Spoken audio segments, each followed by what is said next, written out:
बिस्मिल्लाहिर्रहमानिर्रहीम। अस्सलाम वालेकुम। कैसे हैं आप सब? उम्मीद करती हूँ आप सब खैरियत से होंगे। आज आपके साथ गर्मियों की एक ज़बरदस्त रेसिपी शेयर कर रही हूँ। कैरी की एक कमाल की चटनी बनाने की रेसिपी शेयर करूँगी। इस चटनी को जब मेरे बताए हुए तरीके से बनाएंगे ना तो मज़ा आ जाएगा। ये इतने मज़े की बनेगी और दिन के खाने में अगर इस रेसिपी को बनाएंगे तो दिन के खाने का भी टेस्ट डबल हो जाएगा। तरीका बहुत ज़्यादा आसान है, तो इस रेसिपी को आपने एज़ इट इज़ फॉलो करना है। अगर पसंद आए तो अपना फ़ीडबैक ज़रूर दीजिएगा और इस वीडियो को आपने ज़रूर सबके साथ शेयर करना है। कैरी की एक आसान और ज़बरदस्त सी रेसिपी है, तो चलें इस रेसिपी को बनाना स्टार्ट करते हैं। चैनल पर पहली बार आए हैं तो चैनल को भी ज़रूर सब्सक्राइब कर दें। यहाँ पर कच्चे आम की ज़बरदस्त सी चटनी बनाने के लिए 4 से 5 अदद कच्चे आम ले लिए और अच्छा सा इनको वॉश कर लिया और ऊपर से ना छिलका उतार लेना है।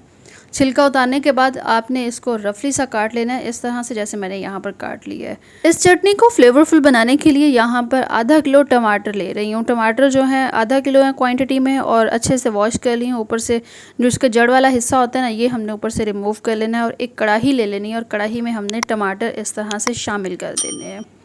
अब इसमें कोई भी पानी वगैरह हमने ऐड नहीं करना। यहाँ पर लहसुन ऐड कर रही हूँ तकरीबन 1 से 1.5 मुट्ठी। अगर आपके पास देसी लहसुन है तो वो ज़्यादा बेहतर है, लेकिन दूसरा भी आप ऐड कर सकते हैं।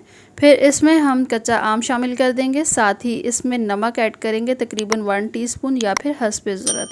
अब इसको ना हमने बिल्कुल दम वाली फ्लेम पर कुक करना है तकरीबन 7 से 8 मिनट, जब तक कि इसका छिलका सॉफ्ट ना हो जाए। पानी वगैरह आपने कुछ भी इसमें शामिल नहीं करना। 7 से 8 मिनट के बाद टमाटर का छिलका बिल्कुल यहाँ पर सॉफ्ट हो गया, तो हमने टमाटर का जो छिलका है ना, सबसे पहले तो इसको साइड पे कर लेना है। उसके बाद अच्छा सा मिक्स करेंगे और इसमें जितना भी एक्स्ट्रा पानी है इसको हमने बिल्कुल ड्राई कर लेना है। सारे टमाटरों से ना आपने छिलका इस तरह से रिमूव कर लेना है।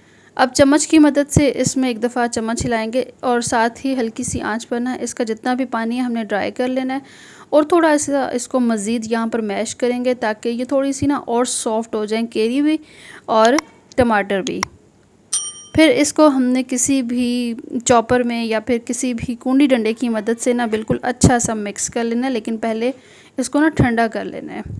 ठंडा करने के बाद हम इसे फिर यहाँ पर चॉपर में ऐड करेंगे। अब यहाँ पर ज़्यादा सारा पुदीना ऐड कर रही हूँ और तकरीबन आधी घटी यहाँ पर धनिया की शामिल करूँगी। अच्छा, पुदीना जो है ना क्वांटिटी में थोड़ा सा ज़्यादा लीजिएगा, टेस्ट ज़्यादा अच्छा आएगा। 1 अदद इसमें प्याज शामिल कर रही हूँ। अगर आप प्याज को कद्दूकस करके बाद में भी ऐड करना चाहें तो कर लें, अगर साथ इसमें ऐड करते हैं तो कर लें। दोनों चीज़ें, दोनों तरीके बेस्ट है। फिर यहाँ पर जो ठंडा किया हुआ चटनी वाला मिक्सचर था वो हम इस चॉपर में ऐड करेंगे और 2 से 3 मिनट हमने इसको टोटल चलाना है। 2 से 3 मिनट में ना बिल्कुल ये मैश सी हो जाएगी।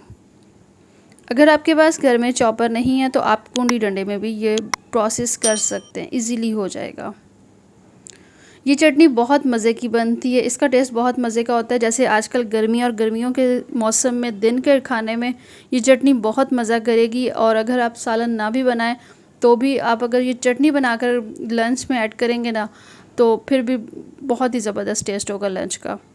अब ये देखें इसका टेक्स्चर कैसा है, इसको बिल्कुल मैंने ना मैश सा कर लिया है।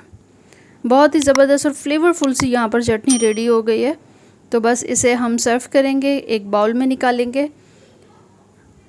अच्छा, इसमें तीखेपन के लिए मैंने हरी मिर्चें भी 3 से 4 अदद ऐड की, शायद वो वीडियो वहाँ से मिस हो गई, लेकिन आपने मिर्चें लाजमी इसमें ऐड करनी है, थोड़ा सा ना तीखापन होगा। तो ये ज़बरदस्त सी चटनी गर्मियों के सीज़न में ज़रूर आप बनाएं। बिल्कुल आसान सी रेसिपी है, झटपट से बन जाती है। डेली बेस पे भी अगर आप इसे गर्मियों में बनाएंगे ना तो ये लंच टाइम में बहुत ज़बरदस्त होगी और इसके साथ लंच का जो टेस्ट है ना वो डबल हो जाएगा। इस चटनी को अगर आप स्टोर करके रखना चाहते हैं तो फिर आप इसमें प्याज भले ऐड ना करें, फिर हफ्ता 10 दिन ये चटनी फ्रिज में आप इजीली इसको स्टोर कर सकते हैं। ये बिल्कुल भी ख़राब नहीं होगी, इसका जो टेस्ट है वो भी चेंज नहीं होगा, ना ही इसमें से कोई अरोमा वगैरह आएगा।